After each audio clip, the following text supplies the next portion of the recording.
What's up, boys? We're into another reaction video about why Marvel Rivals is a dog water game, bro. Dog Marvel water. Rivals is a bad modern Yep, free-to-play bad, game. bro. Terrible. Let me explain what I mean How could by they make that. this game, bro? If you want to make Oh. a successful video game, you have two options. First one is to spend a lot of time and energy developing a game, fleshing out Nah, bro. Be like Dragon Age. Spend a lot of money making a trans dragon. characters, creating stories and missions, trying to fill that bundle of data with so much quality Damn. that when it's done and polished, people won't regret spending $70 on a game. The other option is to make your game free to play. If your game is free, people will automatically play it just because it's free. The success here depends on whether Well, they're not gonna play it. They'll try it you out. can keep those players hooked. For a long period of time, the majority of successful free-to-play games have tried making the gameplay more fun, tried adding new features to the game as often as Every possible, game should be fun. tried innovating or taking risks, or simply created such a great community that their players stayed loyal to the game on their own terms. Well, it's also like Warframe's a good game just on its own. Like even I, who I tried to get into it, I couldn't really get into it. I'm gonna try again. It's just I honestly just haven't had time with Marvel Rivals and work and all the other stuff. But hopefully there's at a point where we can. I want to stream and record and play my playthrough, since I really haven't played I haven't played any of the end game, and I've barely touched the mid game like before. Like right now, I think on my Steam account, because I played on PlayStation, I think I'm in the the early stages, like where you're doing like the early story mode missions. These days, all that matters to publishers Bro, Call of Duty has fallen, bro. or studios is growth.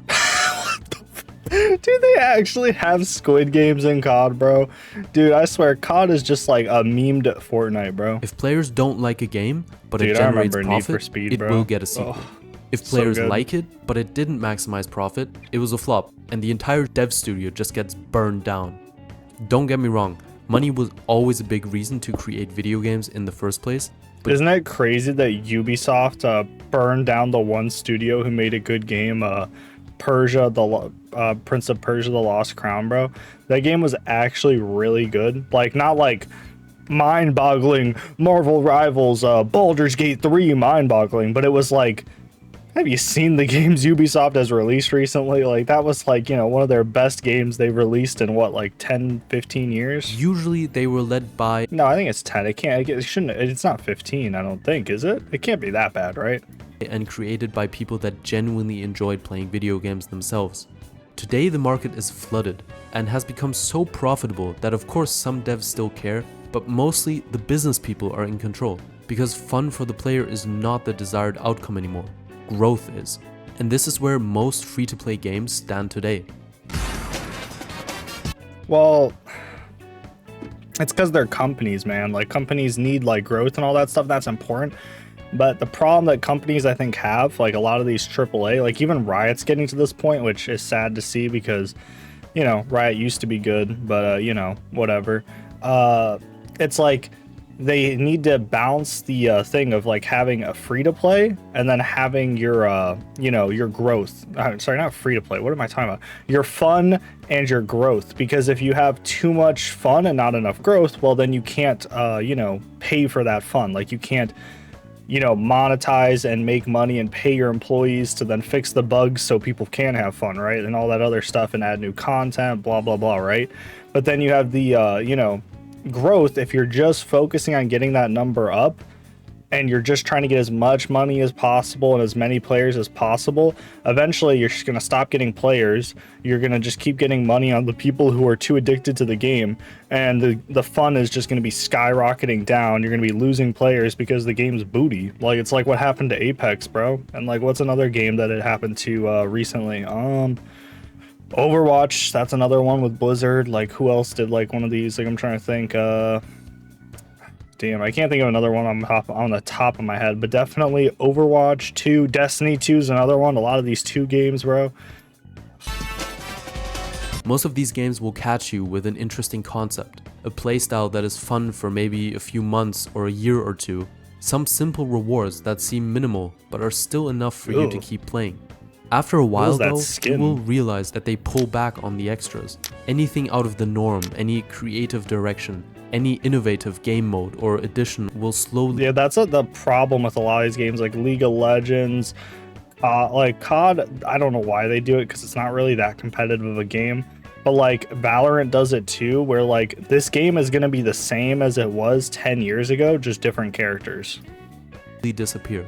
Every reward or in-game item will turn out to be just that, the bare minimum. I wouldn't say Apex is, but maybe it is now. But before, when I used to play it, when like it was in its peak, they were changing stuff all the time. They were, you know, changing the map. They were adding new like characters. They were adding new weapons, new what else? Gadgets. New. There was something else that was like new they added.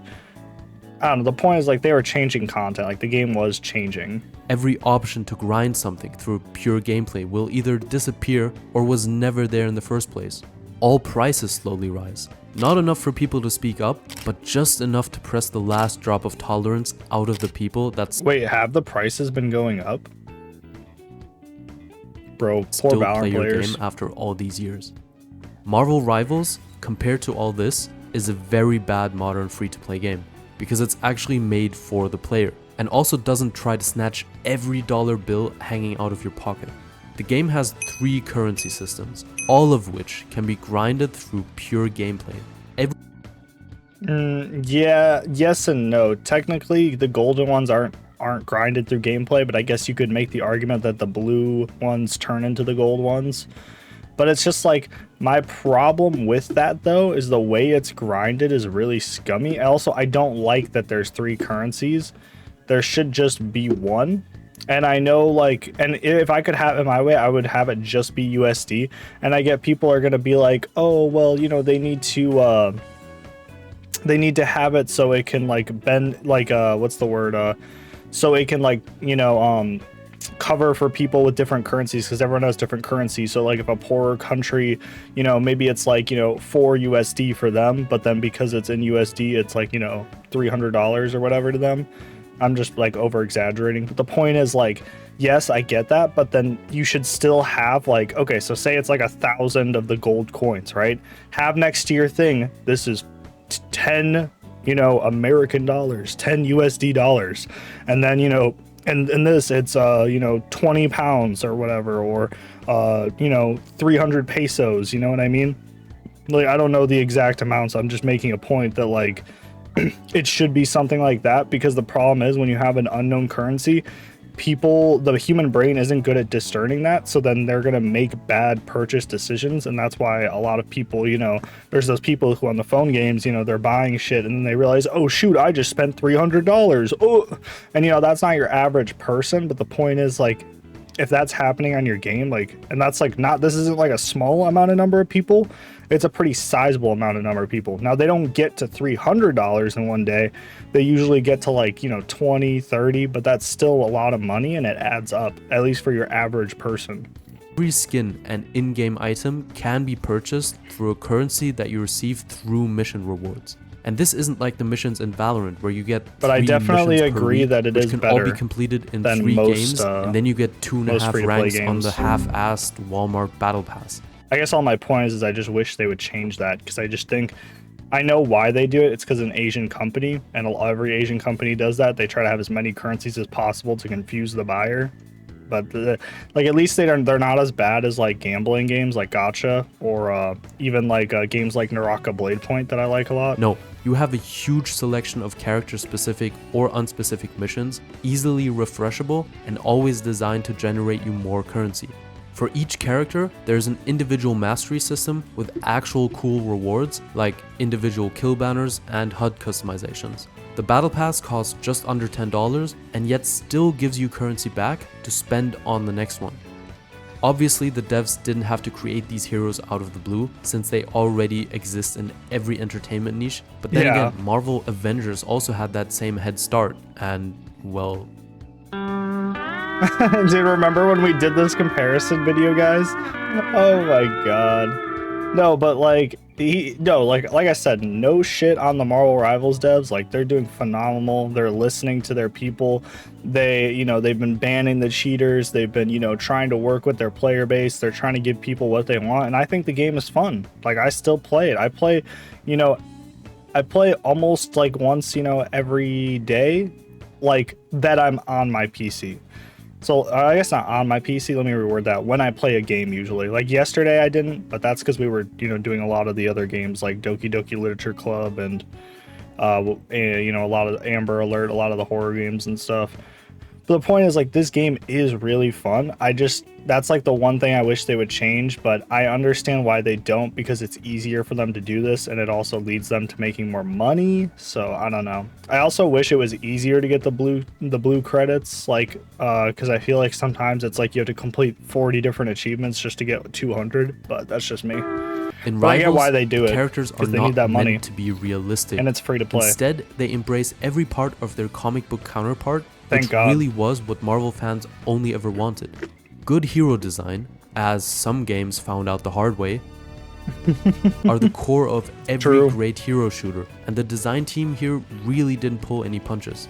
Even for fans that aren't familiar with Marvel itself, the heavy Yeah, but it's like, okay, even if they do look like real though, it's like the cinematic universe, like, like the movies and the show, even the shows too, look 10 times better than a game where you can decide the portions and how people look. The real people, the actors who play these characters look more like the characters in the comics than the video game characters did in the Avengers game. It makes no sense. I'll be honest, the Avenger game wasn't that bad as everyone seemed it was, because I did play it a little bit on Game Pass, didn't buy it because, not worth my money. But it's like, it had pretty good bones. It's just the gameplay, like, they just needed to actually, like, they need to rework that shit. And like I said, those skins and like those, like some of those character designs were cringe, bro. stylization and dynamic art style really makes it easy to invest time into the characters, especially when the game goes out of its way to share lore about each character and even giving you a detailed concept on how you can use each character in combat. So, to the gameplay. There is no doubt in anyone's mind that the competitive modes are just copied off of the Overwatch formula. Oh, of then course. again, we had payload, push, and domination maps way before Overwatch 2. But you gotta understand, that was just the base modes. Like, we gotta talk about, like, they added that portal mode, Doom, whatever it was. And then they added, what was that? They took a inspiration from Splatoon, and they had the snow shark mode. I don't remember the names, I'm sorry. But it was like, where you're spraying each other with the ice, and you have to color the map. And then, like, what was that other game mode? I feel like there was another one. Oh, yeah, there was the Chinese Lunar Year one, where you, like, played soccer, and you had to, like, use your, like, you had, like, 2 or 3 abilities to get it into there. That one was actually fun. At the same time, super irritating. But, and like I said, like, they do try risks with stuff, but obviously, yeah, the base game is kind of like a Overwatch copy and paste if we're talking about like the format. But that's what Overwatch pretty much did with Team Fortress 2. What always mattered more was the gameplay depth. It's just what and the games character do. Design. They all This is why copy each other. Overwatch became so popular. It didn't revolutionize the game modes, it just made them iconic through the variety and individuality of their agent selection, something Team Fortress managed even further back. Rivals has that same energy. It has an already huge cast of heroes directly off launch, each with their own way of playing the game, and each with their own comic book style ability to completely wipe an entire enemy team if you find that perfect timing. And it's meant to be this way. Nerfing down every hero or agent like in many other games takes away from the actual impact each character. That is my favorite thing about Marvel Rivals compared to any other game. Like, you kind of get that feeling in League of Legends if you get like somehow ahead of the other team, but realistically, if you're fighting the same skill level players, that's not going to happen that much. Like, you might be like 2 levels ahead, but you're not going to be like 6 levels ahead, which is what you need to feel overpowered.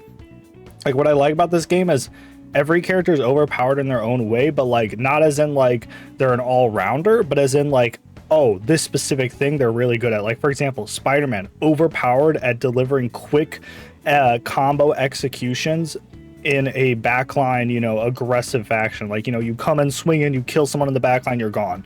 Like, you're in, out, like a stealth game. Like, that's really cool. Or Loki, Loki's kind of an all-rounder, but like not in the way that you would think. So that's kind of cool because he's like, you know, he's supposed to be the god of mischief. You get to do all this cool stuff, and you know, you get to you can like take over people and like, you know, basically ruin their day, you know, be mischievous. And then it's like Star-Lord, you feel, you know, like you're a gunslinging you know, bounty hunter.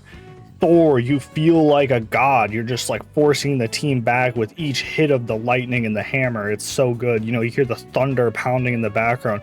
Magneto, you feel like an overconfident douche with, you know, the power to bend metal and like, you know, break people's backs with your fat cock. I mean, what? Anyways, my point is like, you know, it's so good. And Wolverine, you're like, sometimes like it was a little iffy before they buffed him because unless you were really good, you didn't feel this. But even now, like with the buffs, now you just feel it. Like you just feel like a super powered chipmunk just running at them, going, "Rah!" You know, like it's so fun. Character has. These are comic book characters. They are supposed to feel OP, and the game doesn't shy away from that, which is exactly why I think so many people enjoy playing it. Once you get the hang of a hero, you feel unstoppable, and yet every hero can be taken down quickly by the right counter. Even seasonal game modes and events have already made it into the game, although it's only been out for 2 months. There was the Winter Celebration, and now the Fortune and Colors event. Each event had its own corresponding game mode, and each event granted you access to a special event currency, which in turn granted you free skins and cosmetics for grinding the game. Even the unlocking process was made to feel more engaging. Where most games would have just given you the item, in Fortune and Colors, for example, you painted in a new layer of a canvas for every step you unlocked, in the end giving you an event-specific skin and your filled-out canvas as an illustration. Some people might say that the event game modes are just copied off Splatoon and Rocket League, and to that I say no one cares. Okay, I'm gonna be honest though, the lunar thing is not Rocket League, bro. It's just soccer, okay? Like Rocket League is soccer with cars. There are no cars, bro. Like you can't say that, bro. It's that, dude, is this like gamers who've never played football or soccer? Like they've never gone outside, bro, and touched grass?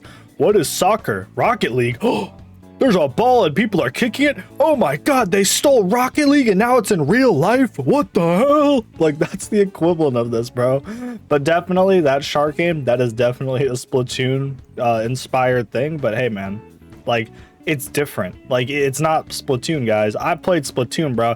You don't live that long, bro. In Splatoon, you get one shot by a bomb across the map, It's just bro. about giving players Even a though fun it's super time. fun. No one can kid themselves into thinking that any game these days completely redefines every game mode that they create. They don't. In the end, it's just about making a game engaging, and if there's ever the necessity to come up with new game modes or gameplay loops, the right developers will step up to that challenge.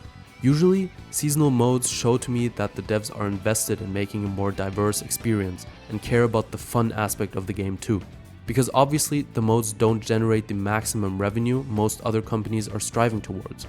Events are more about creating a good, well-rounded experience. As a little fun comparison, in these first 2 months, Rivals has already had more seasonal events than Valorant released in 4 years. What? No Mainly, way. This game is a breath of fresh air in a genre many people... Bro, they should have done the comparison to Overwatch. It's like they released more than they released in their first year. already feel familiar with. It's satisfying, engaging, and Might the have been more variety than is 1 big year, enough but to still, always give you a damn. different gameplay experience. It also doesn't sell out when it comes to microtransactions, True. which is pretty much the norm nowadays, and will have the fan bases of these games in. Like, I get it, they need to make money, but it's just like, you gotta have that balance. I keep talking about the balance. Keep the balance, young Jedi. Like, goddamn, bro, it's so bad. Rage when pointing out that they were It's being so absolutely garbage. scammed.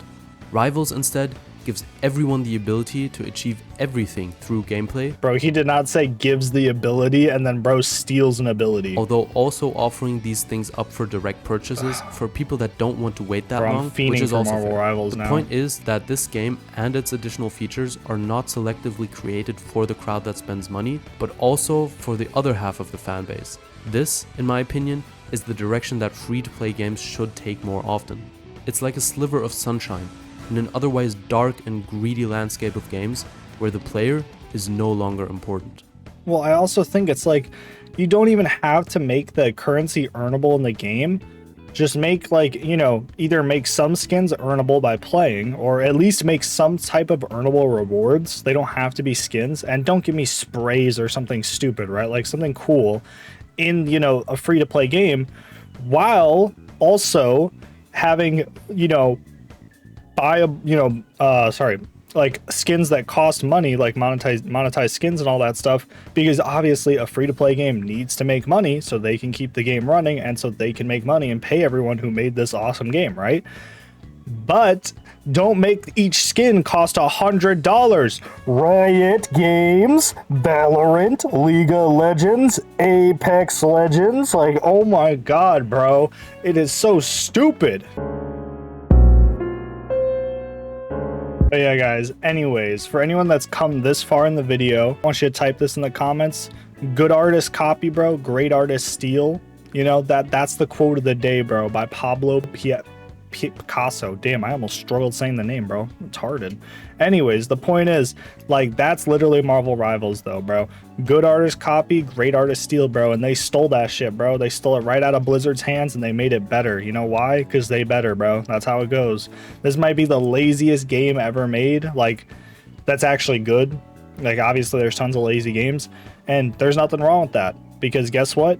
After they did the lazy work, they actually put in actual work with the events, you know, the skin, well, skins, I guess, well, some skins. Most skins are actually, you know, from comics, but, you know, like and subscribe, I don't know why, to Mr. Arkham. I don't know why I liked and then unliked and then liked. That was kind of awkward, guys. But yeah, make sure you check out his video in the link below if you guys are interested, and, you know, check out other stuff on his channel. I know we already watched this video, but you can also watch other videos on his channel.